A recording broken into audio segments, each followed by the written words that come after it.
Hello everyone, I hope आप सभी बहुत अच्छे होंगे। तो आज हम कार ट्रेड टेक को डिस्कस करेंगे। लास्ट वीडियो में जैसे मैंने बताया था कि मोस्ट प्रोबेबली इसी को डिस्कस करेंगे। तो फ्लो कैसे रहेगा इस वीडियो का? तो सबसे पहले इसके तीन सेगमेंट है, जैसे अपार के थे इसमें भी तीन सेगमेंट हैं। एक कंज्यूमर सेगमेंट है जिसको ये स्टैंड अलोन में उसके नंबर से दिखाते हैं। कंज्यूमर सेगमेंट है, उसमें ब्रांड्स आती हैं इसकी, कार वाले, बाइक वाले। फिर इसका दूसरा है रीमार्केटिंग का सेगमेंट, जिसको रीपोजीशन वाला सेगमेंट भी कहते हैं। उसमें क्या होता है, एनबीएफसीज हो, बैंक्स हो, उनको अगर कोई उन्होंने व्हीकल लोन दिया है, जैसे व्हीकल फाइनेंशियर्स आपके हैं, उन्होंने व्हीकल लोन दिया है लेकिन कस्टमर ने लोन नहीं वापस किया, रीपे नहीं किया, ईएमआई नहीं भरा, तो वो कार वापस ले लेते हैं। लेकिन एनबीएफसीज और बैंक्स को कार का क्या काम? तो वो ऑक्शन करते हैं श्रीराम ऑटो मॉल पे आके। अब Shriram auto mall is a company acquired by car trade. तो कार ट्रेड के अंदर दूसरा सेगमेंट हो गया ये वाला। सेगमेंट्स को मैं, तीन सेगमेंट है, तीनों को अच्छे से भी डिस्कस करूंगा। मैं ऊपर से आपको रिव्यू दे रहा हूँ, ओवरव्यू दे रहा हूँ कि होता क्या है हर सेगमेंट में। फिर तीसरा इनका बिजनेस सेगमेंट आता है OLX का। उन्होंने अभी हार्डली 1 साल हुआ है उसको एक्वायर करके, और काफी अच्छे से क्वार्टर ऑन क्वार्टर, जब से उन्होंने एक्वायर किया है, क्वार्टर ऑन क्वार्टर उन्होंने ग्रोथ ही डिलीवर किया उस सेगमेंट में। तो OLX भी इनका बहुत अच्छा सेगमेंट है। और जो टोटल एड्रेसेबल मार्केट है OLX का, वो बहुत ज़्यादा है, बहुत ज़्यादा पोटेंशियल है OLX में आगे। तो वो चीज़ें हम देखेंगे। सबसे पहले हम देख लेते हैं कि ओवरऑल रिजल्ट कैसे रहे, फिर तीनों सेगमेंट को अलग अलग करके बताऊंगा, जैसे मैंने बहुत डिटेल में बताया। अपार के केस में जैसे अलग अलग मैंने बताया, तो एक फ्लो, प्रॉपर फ्लो रहेगा। तो ओवरऑल रिजल्ट आप देखो, record breaking revenues and profits. Q3 revenues at record 193 crore and PAT at record of 46 crore. काफी अच्छे नंबर थे, 27% से टॉप लाइन इंक्रीज हुआ था। चलो अब देखते हैं एक्सेप्शनल ग्रोथ।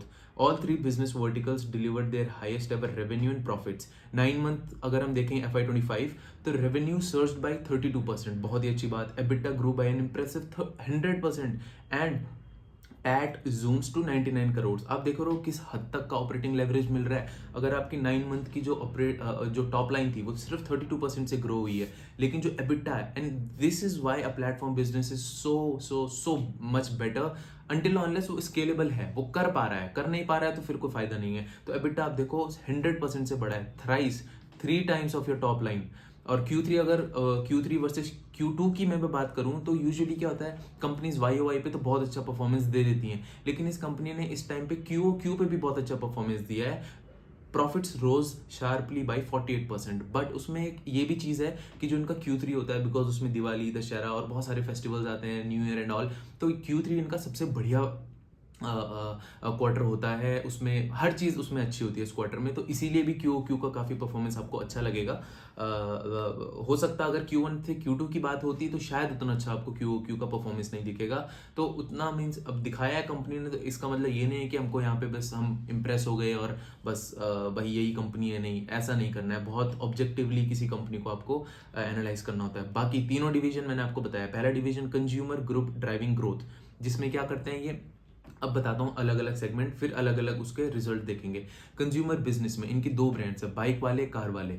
अब बाइक वाले, जैसे बाइक वाले हो गया, कार वाले, मैं कार वाले समझाऊंगा, बाइक वाले का वही काम है, बस वहाँ पे 2 व्हीलर्स का होता है, कार वाले में 4 व्हीलर्स का होता है।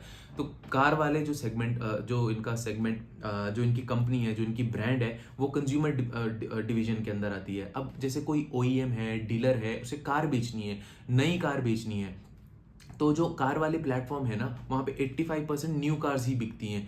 वहाँ पे लिस्ट करवाई, कोई किसी डीलर ने करवाई, कोई आपके घर के आसपास डीलर है, उस पर लोग नहीं आ रहे हैं शॉप पे खरीदने, या उसकी डीलरशिप पे नहीं आ रहे हैं खरीदने, उसने डाल दिया कार वाले पे, ताकि नई कार है, आई एम नॉट सेइंग पुरानी कार डाली, यूज्ड कार डाली, यूज्ड कार का भी वो प्लेटफॉर्म है, लेकिन 15% of the entire cars in car वाले जो भी लिस्ट होती है वहाँ पे, जो भी आती है वहाँ पे, वो है यूज्ड। सिर्फ 15% वहाँ पे यूज्ड है और 85% वहाँ पे न्यू कार्स आती हैं। तो इस बारी इंडस्ट्री का सिनेरियो ऐसा है कि अब ये मैं पिछले कई 6-7 महीने से आपको बता रहा हूँ कि वॉच लिस्ट में डालो ये कंपनी, वॉच लिस्ट में डालो ये कंपनी। मैंने अपनी बाइंग प्राइस भी एक्स पे बताई थी, अराउंड 670, ऐसे ही कुछ थी, 600-700 की रेंज में। मेरे लिए ऑलमोस्ट ये अब 670, तो आई डोंट नो कितनी थी, देख लूंगा वो तो मैं।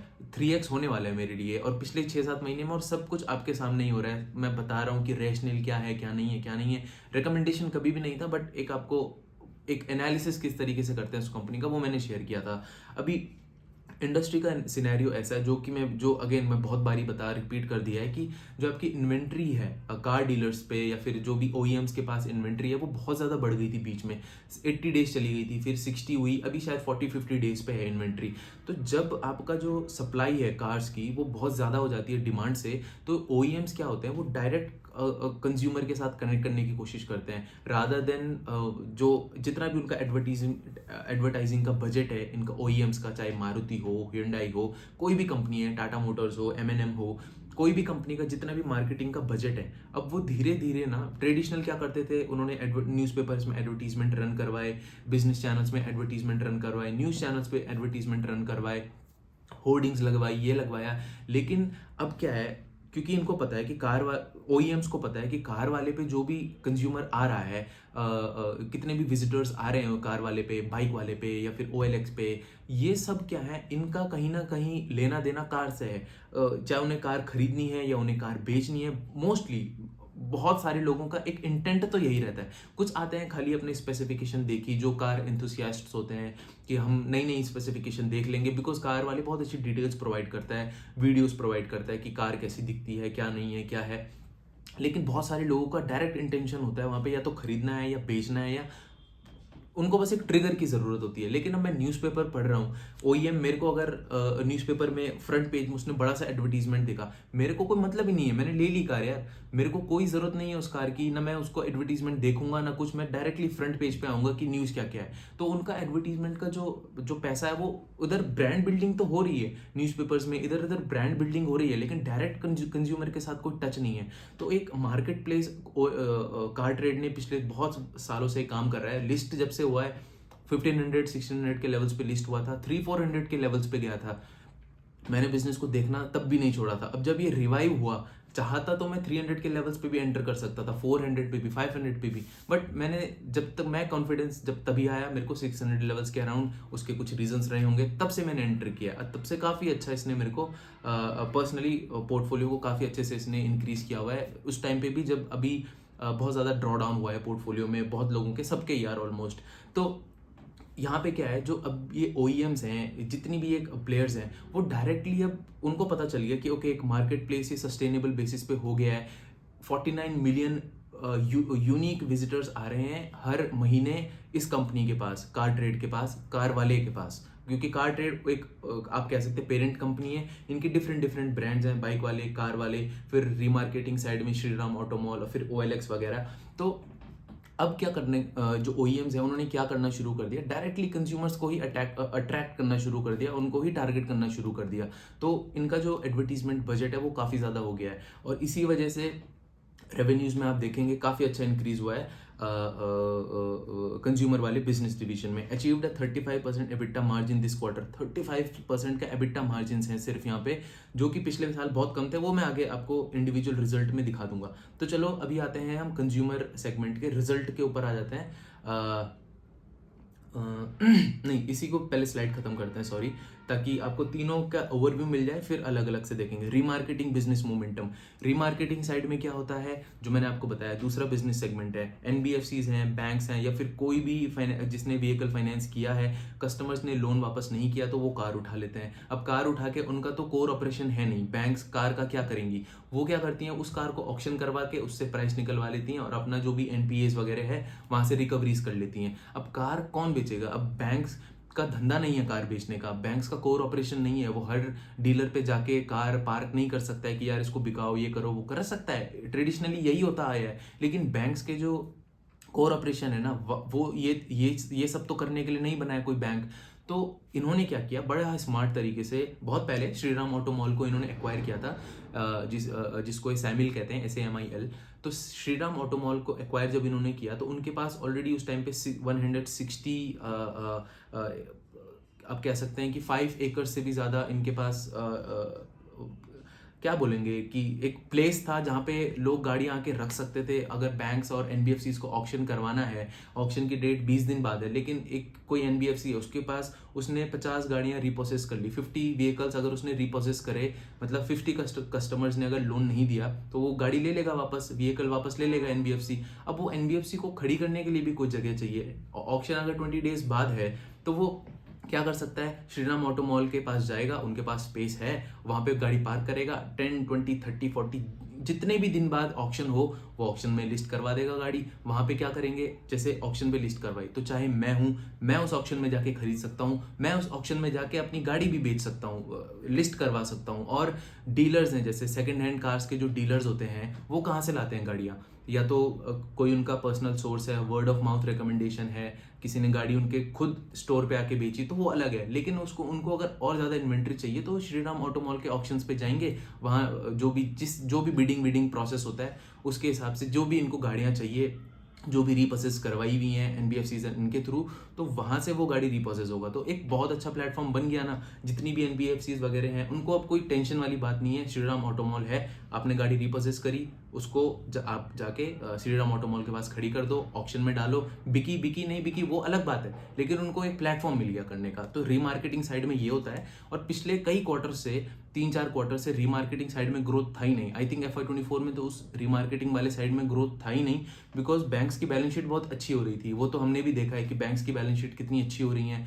तो बहुत सारे कस्टमर्स ने जो लोन लिया व्हीकल के लिए, जो फाइनेंस करवाई एनबीएफसी से या बैंक से, तो उन्होंने रीपे भी किया। तो रिपोजिशन में वॉल्यूम ही नहीं था, गाड़ियाँ नहीं आ रही थी। तो इन्होंने क्या किया कि इनको समझ आया कि ओके रिपोजिशन में अभी साइकिल चलता है, रिपोजिशन कभी कभी एनपीएस ज़्यादा होते हैं बैंक के, तो इनके लिए अच्छा है, क्योंकि एनपीएस अगर बैंक्स के या फिर व्हीकल फाइनेंसर्स के ज़्यादा हैं, विच मीन्स लोग लोन वापस नहीं कर रहे हैं, विच मीन्स बैंक और एनबीएफसीज गाड़ी उनसे उठा लेगा और फिर इनके लिए अच्छा हो जाएगा। जितने ज़्यादा एनपीएस बैंक्स के बढ़ेंगे उतना अच्छा कार ट्रेड के इस वाले सेगमेंट के लिए हो जाएगा, रीमार्केटिंग वाले सेगमेंट के लिए। तो इन्होंने क्या किया था पिछले कई क्वार्टर से ये क्या कर रहे थे, बिकॉज रीपोजिशन वाले वॉल्यूम्स नहीं आ रहे थे, एनपीएस अच्छे थे, बैंक्स के कोई प्रॉब्लम नहीं था, सब लोन वापस कर रहे थे। तो इन्होंने क्या किया, वहां पे रिटेल को टारगेट करना शुरू किया। अब एनबीएफसी से और आपके बैंक से जो रीपोजिशन व्हीकल्स का वॉल्यूम आता है वो बल्क में आता है, तो रिटेल में नहीं काउंट होता है।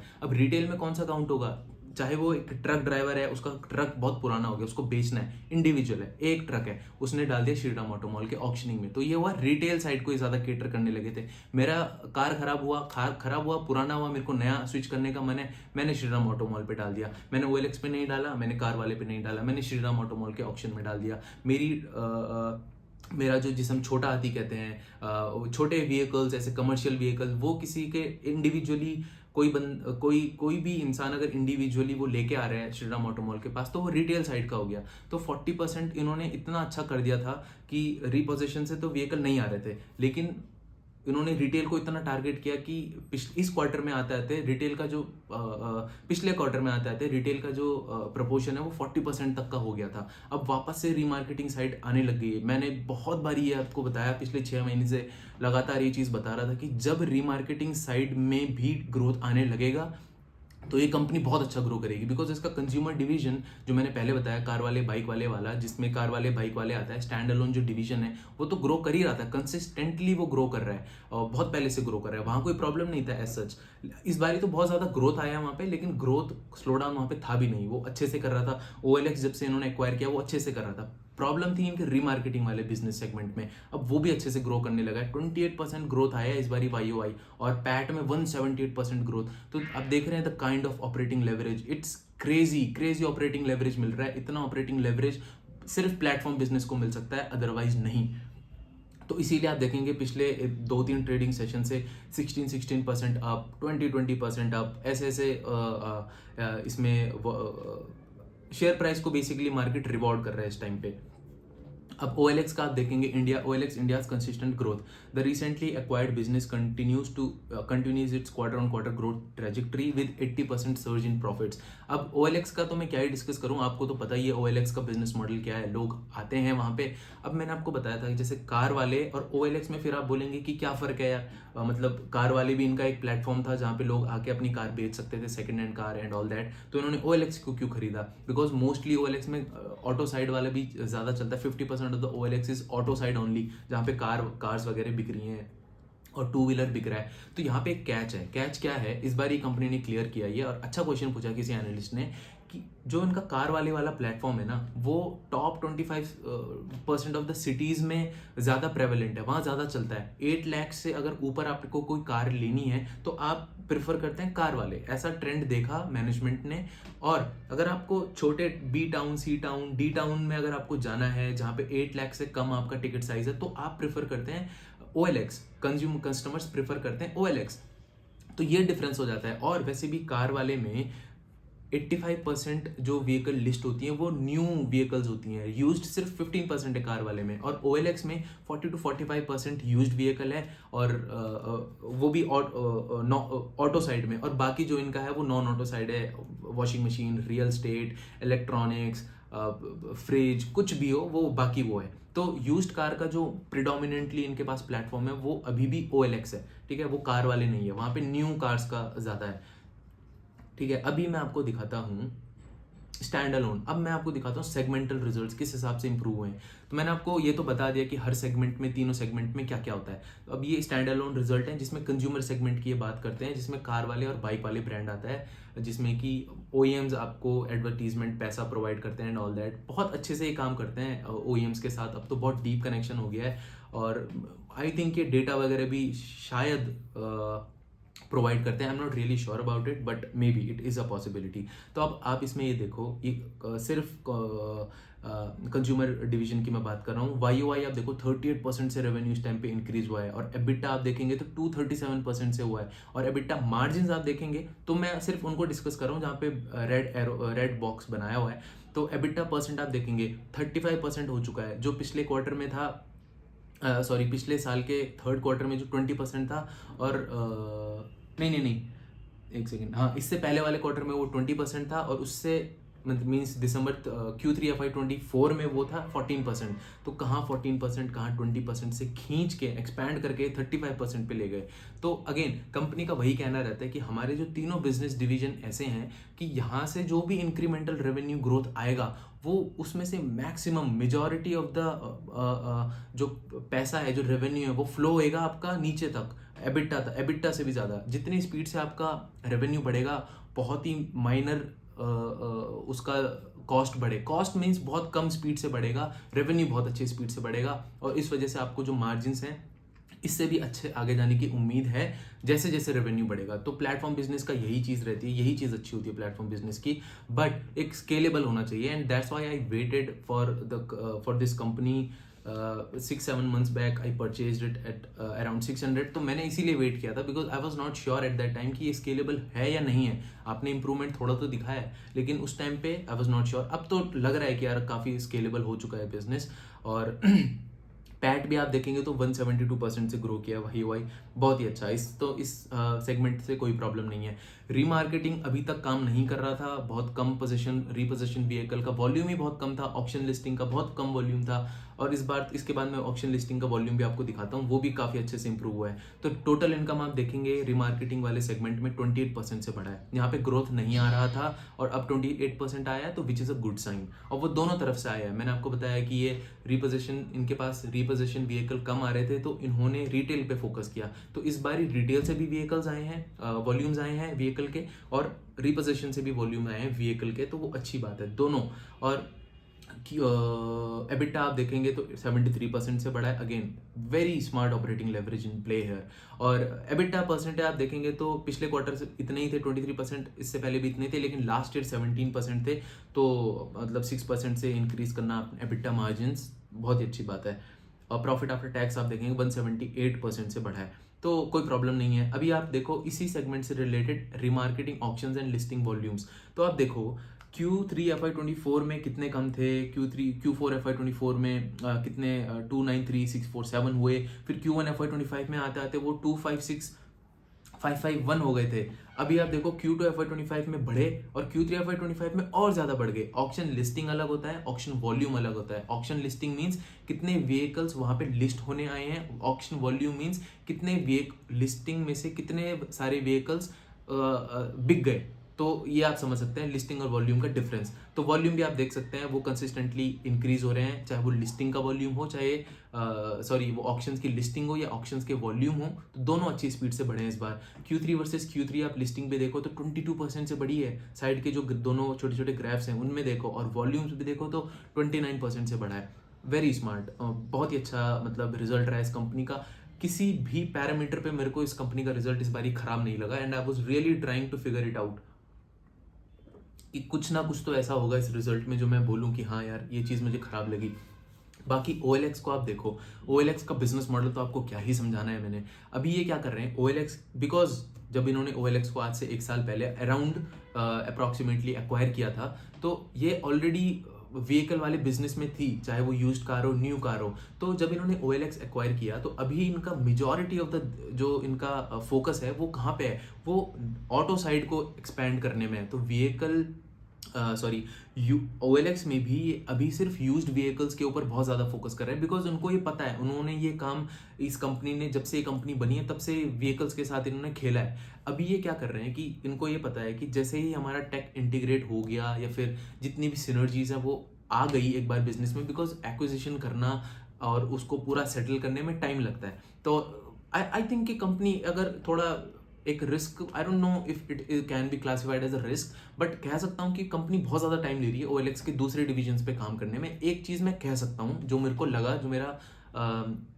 मेरा ऑब्जर्वेशन रहा, बिकॉज व्हीकल साइड आप OLX में तो अच्छे खासे इंप्रूव कर रहे हैं जो हमारे रिजल्ट में हमको दिख रहा है, ठीक है। तो वहाँ पे we have no questions, we have no problems, we have no queries. लेकिन आपको जो नॉन ऑटोमोटिव साइड है जिसमें मैंने आपको बताया, बिकॉज OLX में आप रियल एस्टेट में भी रियल प्रॉपर्टीज भी बेच सकते हैं, आप अपना क्रिकेट का बैट भी बेच सकते हैं, आप अपनी washing machine, fridge, mobile phones, बहुत द टाइम इज लिमिटलेस। जो आपका टोटल एड्रेसेबल मार्केट है वो लिमिटलेस है, बट कब कंपनी काम करना शुरू करेगी वो देखना पड़ेगा। और अगर OLX में भी उतना अच्छा ग्रोथ आ गया जितना मैं एक्सपेक्ट कर रहा हूँ, तो सोचो क्या ही हो जाएगा, बिकॉज रिमार्केटिंग भी अब अच्छा करने लगा है होपफुली। बट देखना पड़ेगा, कहीं कहीं ये सिर्फ एक क्वार्टर वाली बात ना हो तो वो चीज़ खराब हो जाएगी फिर।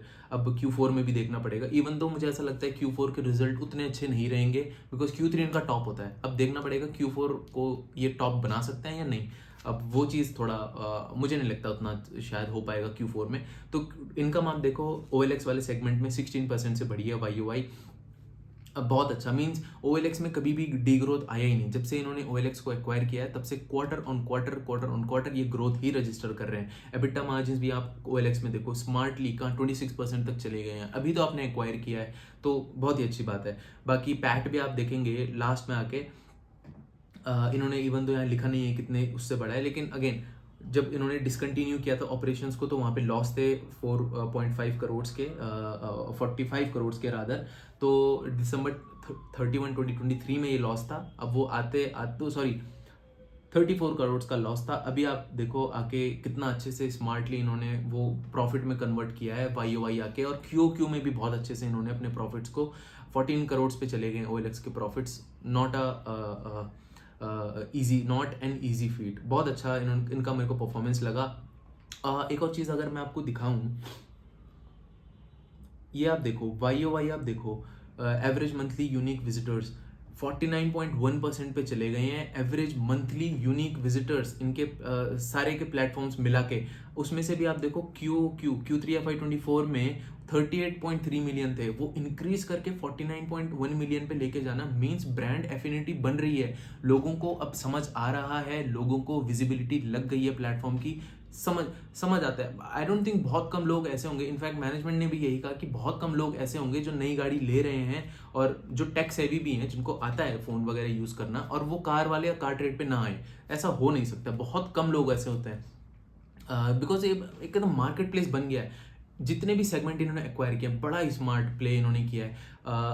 कंज्यूमर साइड में आप देख लो तो वहाँ पे इन्होंने अच्छे मार्केट प्लेस किया, कार वाले बाइक वाले दोनों की ब्रांड एफिनिटी बहुत स्ट्रांग है। बाकी श्रीराम ऑटो मॉल, जो मतलब इन्होंने एक ऐसा मार्केट प्लेस क्रिएट किया with the help of OLX also, कि आपको गाड़ी से अगर बेचनी है, लेनी है, किसी को भी, डीलर हो, OEM हो, आप हो, मैं हूँ, गाड़ी से रिलेटेड अगर आपको कोई काम करना है व्हीकल से, चाहे वो 2 हो चाहे 4 हो चाहे वो 3 भी हो, ऑप्शंस में तो 3 व्हीलर्स ऑटो वगैरह भी बिकता है। तो जो भी आपको गाड़ी से खरीदना है, बेचना है, सबका एक मार्केट प्लेस ही क्रिएट कर रहे हैं और उसका नाम है कार्टरेट टेक, और बहुत ही अच्छा मेरे को यहाँ से पोटेंशियल लग रहा है। दूसरा एक चीज़, एक और इनकी बिजनेस स्ट्रीम खुल सकती है, बिकॉज ये क्या कर रहे हैं, जैसे ही मेरे को लेट्स सपोज सेकेंड हैंड जो व्हीकल है उसको खरीदना है and I don't have that much funding, मेरे पास नहीं है पैसा, तो मेरे को वन क्लिक सोल्यूशन ये प्रोवाइड करने की बात करने हैं थ्रू फाइनेंस टूल्स। तो वो भी ये जो भी मैंने इसका भी वैसे मैंने एक अपडेट डाला था कि वो भी इन फ्यूचर जाके, अभी तो नहीं लग रहा है मुझे बिल्कुल, but in few years down the line तो उससे भी एक बिजनेस इनकम स्ट्रीम आ सकती है। ये क्या करेंगे, बेसिकली अपने प्लेटफॉर्म पे वो टूल डालेंगे, उससे फैसिलिटेट करेंगे जो भी आपका लोन अप्रूवल है, और NBFCs, बैंक्स वो भी खुश, कस्टमर भी खुश, ये वाली कंपनी भी खुश, सब खुशी खुश। तो ये चीज़ हमको देखनी पड़ेगी, जो बात कर रहे हैं फाइनेंसिंग वाले जो टूल की, वो कब तक होगा, क्या होगा, बट एक थॉट प्रोसेस आपको जानने को मिलेगा कि बहुत सीमलेस इंटीग्रेशन के साथ साथ ये एक ऐसा एक्सपीरियंस प्रोवाइड करना चाह रहे हैं कस्टमर को कि बिल्कुल ना, आज से कई साल पहले हमको नहीं पता था कि हम अगर ग्रोसरीज मंगाएंगे तो 10 मिनट में आ जाएगी, तो अब कितना कन्वीनियंट हो गया है। मतलब I don't remember the last time I bought groceries from a local vendor. कोई ज़रूरत ही नहीं है ना, टाइम ही नहीं होता है इतना, नीचे जाओ, मगजमारी करो, वहाँ भीड़ होती है उस जो भी वो वेंडर है उसके आसपास, फिर उससे भाव तोल करो, कुछ नहीं करना है। जाना है आपने 200 रुपये, 200-300 की आपकी ग्रोसरी, जो भी आपको मंगाना, जैसा भी आपको मंगाना है बस मंगाओ और आ जाएगा 10 मिनट्स के अंदर। तो सेम ये करना चाह रहे हैं कि अब ये सुन के थोड़ा ऐसा लगेगा कि बहुत फार फेच्ड है, बट 10 मिनट की जो ग्रॉसरी डिलीवरी है वो आज से 3-4 साल पहले फार फेच्ड ही लगती थी। तो ये क्या करना चाह रहे हैं कि मेरे को अगर second hand, at least not for 4 wheelers, 2 wheelers के साथ ऐसा हो सकता है कि मेरे को एक सेकेंड हैंड व्हीकल खरीदना है, अभी खरीदना है, मैंने क्लिक किया, इनके प्लेटफॉर्म पे गया, क्लिक किया, वहीं पे इंस्टेंट लोन अप्रूवल आया और बाइक मेरे घर पे डिलीवर हो गई। अभी फार फेच्ड लग सकता है, लेकिन अगर ऐसा होने लगा तो ये कंपनी उसके फोर फ्रंट पे रहेगी उस एक्सपीरियंस को सबको प्रोवाइड करने के। तो ये अच्छा प्लेटफॉर्म है, अच्छा मार्केट प्लेस है। Q4 के रिजल्ट भी देखेंगे कैसा रहा है, अभी तक का परफॉर्मेंस मेरे को अच्छा लगा। Q1 was better, Q3 was better than Q2 was better than Q1, और Q4 का हमको देखना है कैसा रहेगा। I have no complaints about this business. Risk I don't know, मतलब एक रिस्क अगर और मैं बात कर लूँ, पहले रिस्क की मैंने तो बात कर ली कि यही था, यही रिस्क नहीं है, बट हाँ कि OLX की जो नॉन ऑटोमोटिव वाली साइड है वहाँ पे थोड़ा स्लो है ये, बट आई डोंट थिंक कि वो बहुत बड़ा मेजर रिस्क है। दूसरा रिस्क क्या हो सकता है इसका, वो थोड़ा अच्छा रिस्क हो सकता है, बिकॉज जैसे जैसे आपकी मार्केट में जो भी ये व्हीकल्स की इन्वेंट्री है वो अगर और कम हुई, बिकॉज क्या है, अगर डिमांड कम है, सप्लाई बहुत ज़्यादा है, तो OEMs जो हैं, Maruti, Hyundai and all, M&M, ये टाटा मोटर्स, ये ज़्यादा पैसा खर्च करती है एडवर्टीजमेंट में, और फिर कार्टरेट को फ़ायदा होता है इससे। लेकिन जैसे ही इन्वेंट्री नॉर्मलाइज हो गई, डिमांड और सप्लाई आपस में बराबर आ गए, तो शायद जो OEMs के स्पेंड हैं एडवर्टीजमेंट में वो कम हो जाएंगे। तो वो चीज़ भी आपको देखनी है। This can be a risk, but मुझे नहीं लगता है कि बहुत ज़्यादा ड्रॉ डाउन होगा और बहुत ज़्यादा पोटेंशियल, जो बहुत ज़्यादा रेवेन्यू पे इम्पैक्ट आएगा, बट आ सकता है। तो that can be a risk for this company, इसीलिए आपको रिस्क भी साथ में रखना है। बाकी बिजनेस मैंने सारा आपको बता दिया, अर्निंग्स कॉल में क्या हुआ वो सारा मैंने बता दिया। आई होप आपको ये बहुत चीज़ें समझ आई हूँ। थोड़ा कॉम्प्लेक्स बिजनेस है ये उनके लिए जो फर्स्ट टाइम ये सुन रहे हैं, बट ठीक है, आई रियली होप मैंने अच्छे से क्लैरिफाई किया, सिंप्लीफाई किया। इस वीडियो में इतना ही है, मिलेंगे आपसे नेक्स्ट वीडियो में, तब तक के लिए थैंक यू सो मच।